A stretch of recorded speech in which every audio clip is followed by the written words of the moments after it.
¿Qué es la diversidad biológica?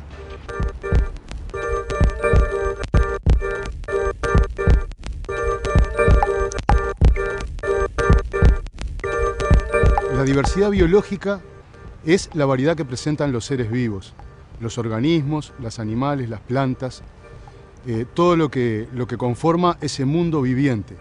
También presenta diversos niveles. Uno de los niveles es el nivel ecológico, es decir, la cantidad de paisajes que hay en un determinado lugar, pero nosotros nos enfocamos en el nivel específico, las distintas especies que están dentro de una región geográfica o dentro de un grupo biológico. De allí salen muchos valores utilitarios para el hombre. La mayor parte de nuestros alimentos surgen de esa diversidad.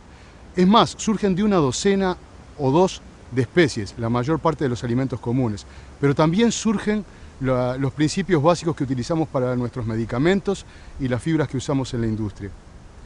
Sin embargo, esa diversidad biológica presenta en la actualidad algunos problemas. El primer problema es el enorme desconocimiento de las especies que existen en el mundo. Hasta la década de los años 70 creíamos que la mayor parte de esas especies eran conocidas. Sin embargo, a partir de trabajos de Terry Irwin en la década de los 80, que trabajó en una fauna poco abordada, que era la fauna de la copa de los árboles en el Amazonas, se descubrió que la mayor parte de lo que encontraba era absolutamente desconocido. Hoy en día conocemos alrededor de 2 millones de especies y se estima que podría haber en el mundo entre 10 y 100 millones de especies de animales y de plantas. El otro problema que enfrentamos en la actualidad son los acelerados procesos de extinción que vive esa diversidad biológica. Entre 30 y 50.000 especies desaparecen por año, de la cual la mayoría también las desconocemos. Existe entonces la convicción en la comunidad científica de que no es posible conocer toda esa diversidad biológica antes que desaparezca. Por lo tanto, la pregunta es dónde dirigir los esfuerzos. ¿Dónde en lo geográfico, en qué regiones del mundo, pero también dónde dirigir los esfuerzos en lo biológico, es decir, en qué grupos conviene insistir. Nosotros por eso nos dedicamos a las arañas, porque tienen una diversidad de 40.000 especies conocidas, pero se estima que podrían ser hasta 170.000. Además, las arañas pueden ser utilizadas tanto en el control biológico como insecticidas naturales, como también como bioindicadores, es decir, para conocer el estado de salud o deterioro de un ambiente.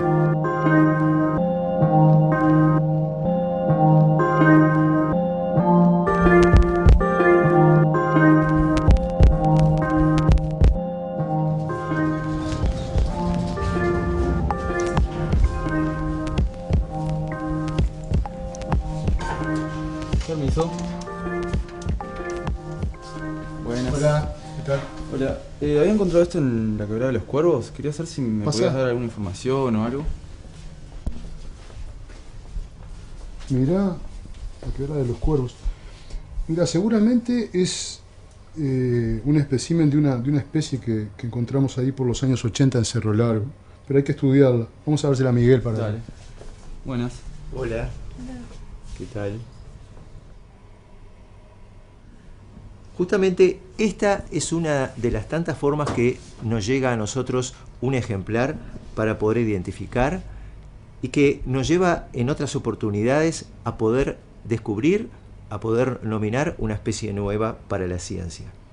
Para ello, el primer paso que nosotros seguimos para la identificación de una especie es observar el material bajo la lupa estereoscópica, como lo está haciendo Carolina.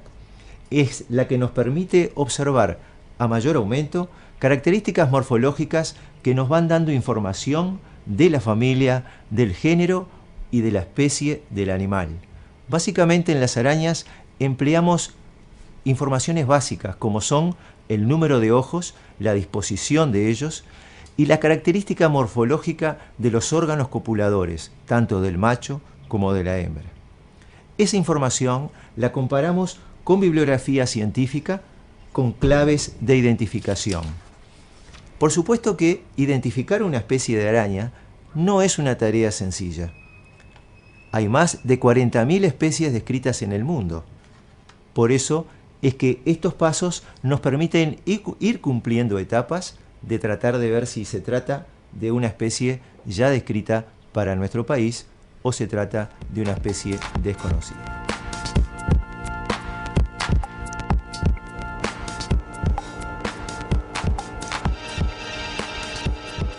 Un segundo paso en el proceso de identificación de una especie es consultar la colección científica. La colección científica es la verdadera base de datos biológica que tenemos con material de referencia, con material comparativo que nos va a permitir si la araña que nosotros recibimos pertenece a una especie que ya disponemos nosotros en nuestro acervo de la colección. Para ello, tenemos el material depositado en líquido fijador, en alcohol, debidamente acondicionado, con sus procedencias y sus fechas de colecta. En el caso de la especie que nos trajeron, se trata de un ejemplar perteneciente justamente a una especie ya conocida, Acanthogonathus taquariensis. Taquariensis es el epíteto específico que el autor eligió para nombrar esta especie debido a que el lugar donde se halló por primera vez fue cerca del río Tacuarí, en el departamento de Cerro Largo.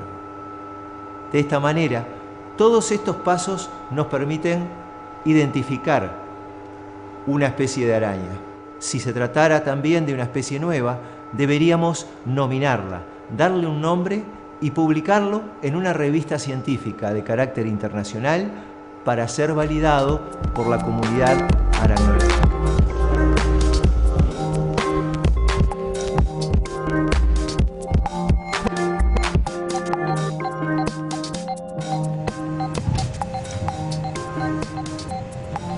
Aquí estamos en el laboratorio de la Facultad de Ciencias encargado del servicio de microscopía electrónica de Barrido.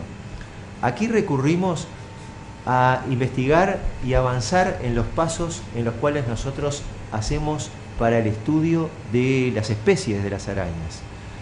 Este laboratorio nos permite estudiar a través de la microscopía de Barrido aspectos más profundos, ya que nos dan imágenes tridimensionales a gran aumento de estructuras morfológicas de las arañas. Aquí entonces estamos en la sala del microscopio electrónico de Barrido. Aquí vamos a colocar las muestras para observarlas en el interior de este receptáculo. Se va a conseguir un vacío y las imágenes se irán viendo a diferentes aumentos en el monitor, tomando las fotografías que a nosotros nos van a interesar para poder analizar luego en el laboratorio. La diversidad no son solo los organismos, sino también los procesos biológicos involucrados, como por ejemplo el comportamiento. Entonces vamos a ver a Carmen para que ella nos explique un poco en qué trabaja. Como les decía Fernando, la diversidad no se agota en lo morfológico, en las formas, sino que también los comportamientos y las adaptaciones de estos organismos, las arañas, al medio, van a influir en esta diversidad, van a enriquecer la diversidad. ¿Cómo? Por ejemplo, el comportamiento constructor de telas. Hay algunas arañas que tejen este tipo de tela geométrico, perfectas, con un número equilibrado de elementos, de radios, de espirales y un marco. Como ven, aquí le dimos un marco artificialmente, pero puede ser un tronco de un árbol. Y hay otras que tienen otro tipo de estructura en la tela, que son enmarañadas y que retienen mecánicamente a las presas. En este caso, la retención de las presas es por unas espirales de seda viscosa que forman la zona de la captura, la zona inferior de la tela, donde intercepta insectos voladores, saltadores. Ahora vamos a entregarles unas presas que son frecuentes en el hábitat de las arañas: larvas de coleóptero y hormigas, que son bastante importantes en la agricultura, ¿no? Que nos producen bastante daños. Y vamos a ver entonces cómo las captura. Vamos a entregarle. Lo primero que va a hacer la araña en ese estado de reposo es detectar las vibraciones que le produce el animal al moverse en la tela. Al debatirse para escaparse, le está dando información a la araña de ubicación. La araña se enfoca hacia dónde cayó y se acerca envolviéndola. Este envolvimiento, este empaquetamiento en seda, es una estrategia bastante defensiva para la araña. Ahora está mordiendo. Envolver y morder forma parte de la inmovilización de la presa. Los comportamientos que hemos visto complementan, junto con los datos genéticos, morfológicos y de ultraestructura, el esclarecimiento de las especies de arañas que conocemos. Esto, por una parte, entonces aporta al conocimiento de la diversidad. Y por otra parte, el comportamiento de captura de las arañas es muy importante porque puede ser utilizado como control de las densidades de poblaciones de insectos dañinos para el hombre.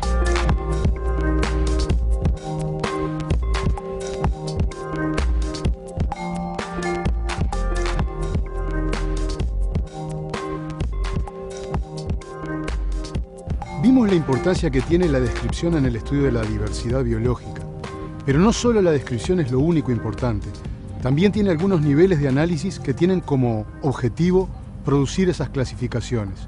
Esa clasificación es el marco teórico de referencia de toda la información biológica. Si tenemos el nombre correcto, tenemos la información correcta. Si tenemos un nombre equivocado, la información va a estar equivocada. Esa posibilidad de relacionar a los organismos permite que se nos ocurran ideas creativas acerca de la vida.